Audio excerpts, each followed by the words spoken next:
আচ্ছা, কখনো কি মনে হয়েছে যে কোনো অসহায়কে সাহায্য করার পর আমাদের ভেতরে যে একটা ভালো লাগা কাজ করে সেটা ঠিক কোথা থেকে আসে?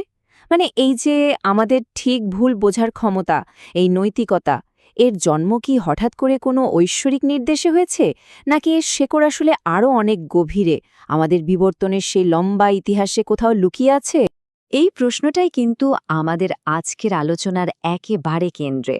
এটা আমাদের অনেক পুরনো ধারণাকে চ্যালেঞ্জ করে আর একটা নতুন অনুসন্ধানের দিকে নিয়ে যায়।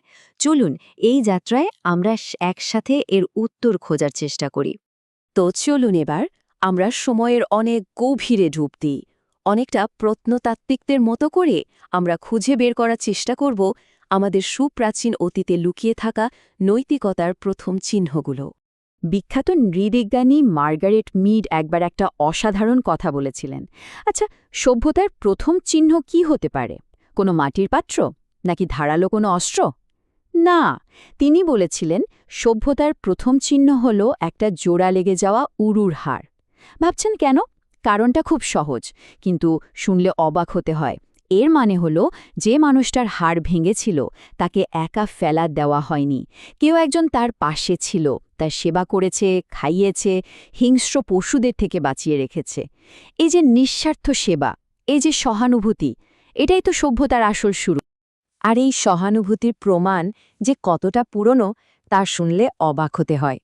প্রত্নতাত্ত্বিকরা এমন মানব কঙ্কাল খুঁজে পেয়েছেন যা প্রায় ১৫,০০০ বছরের পুরনো, আর সেখানেও ভাঙা হাড় জোড়া লাগার স্পষ্ট চিহ্ন আছে। ভাবুন তো, সেই সময়ে আজকের মতো কোনো সংগঠিত ধর্ম বা সমাজ ব্যবস্থা কিছুই ছিল না, কিন্তু মানুষের মনে অন্যের জন্য মমতা ছিল।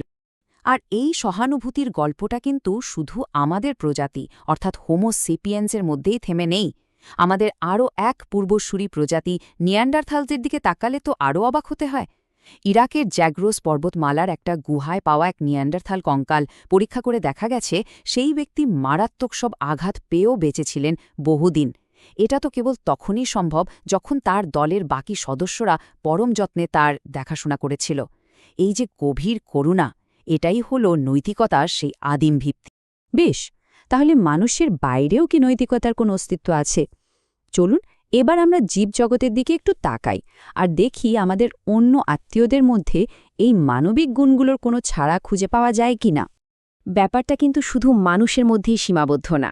শিম্পাঞ্জিরা মনে রাখে কে তাদের সাহায্য করেছিল আর তাদের সাথেই খাবার ভাগ করে নেয়। আবার ধরুন ভ্যাম্পায়ার ব্যাট বা রক্তচোষা বাদুড়, ওরা ওদের দলের কোনো অসুস্থ বা ক্ষুধার্ত সদস্যের জন্য নিজের রক্ত পর্যন্ত উগরে দেয়। হাতি, প্রাইমেটদের মধ্যে সহানুভূতি দেখা যায়। এমনকি কাপুচিন বানর বা কুকুরের মধ্যেও একটা ফেয়ারনেস বা ন্যায্যতা বোধ কাজ করে। বিজ্ঞানীরা এই আচরণগুলোকে বলেন প্রি মরাল সেন্টিমেন্টস বা প্রাক নৈতিক অনুভূতি, মানে নৈতিকতার একেবারে গোড়ার দিকের রূপ, যা প্রকৃতি প্রায় সবখানি ছড়িয়ে আছে। আচ্ছা, আমরা তো ইতিহাস আর প্রকৃতিতে নৈতিকতার প্রমাণ দেখলাম, কিন্তু আসল প্রশ্নটা হলো এই ধরনের আচরণ বিবর্তনের দীর্ঘ যাত্রায় টিকে থাকল কেন? এর পেছনের মূল কারণটা কি? আসলে নৈতিকতা শুধু কিছু ভালো ভালো নিয়মের তালিকা নয়। এটা হলো প্রকৃতির তৈরি করা একটা শক্তিশালী সার্ভাইভাল স্ট্র্যাটেজি, যা আমাদের টিকে থাকতে সাহায্য করেছে। বিবর্তন সেই সব আচরণকেই বেছে নিয়েছে যেগুলো একে অপরকে সাহায্য করতে শেখায়। কারণটা খুব সহজ, একসাথে থাকলেই বিপদ মোকাবেলা করা সহজ হয় আর দলের টিকে থাকাটাও নিশ্চিত হয়। দেখুন, পুরো প্রক্রিয়াটা কিন্তু বেশ সহজ। প্রথমত, দলবদ্ধভাবে থাকলে নিরাপত্তা বাড়ে। দ্বিতীয়ত, একে অপরকে সাহায্য করলে পুরো দলেরই টিকে থাকার সম্ভাবনা বেড়ে যায়। তাই প্রাকৃতিক নির্বাচন ধীরে ধীরে সেই সব প্রাণীদেরই বেশি সুবিধা দিয়েছে যাদের মধ্যে সহযোগিতার মনোভাব বেশি ছিল। আর লক্ষ লক্ষ বছর ধরে এভাবেই তো সহানুভূতি, ন্যায় বিচার আর পরোপকারের মতো গুণগুলো আমাদের ডিএনএর সাথে মিশে গেছে। চলুন এই সমস্ত প্রমাণকে এবার একসাথে করে দেখি যে আজকের দিনে আমাদের জন্য এর আসল অর্থটা কী দাঁড়াচ্ছে। পুরো ব্যাপারটা বুঝতে একটা দারুণ উপমা দেওয়া যায়। নৈতিকতাকে ভাবা যেতে পারে আমাদের ব্রেনের একটা বিহেভিয়ারাল সফটওয়্যার হিসেবে। মানে এটা এমন একটা প্রোগ্রাম যা বিবর্তনের মধ্য দিয়ে আমাদের মধ্যে ইনস্টল হয়ে গেছে।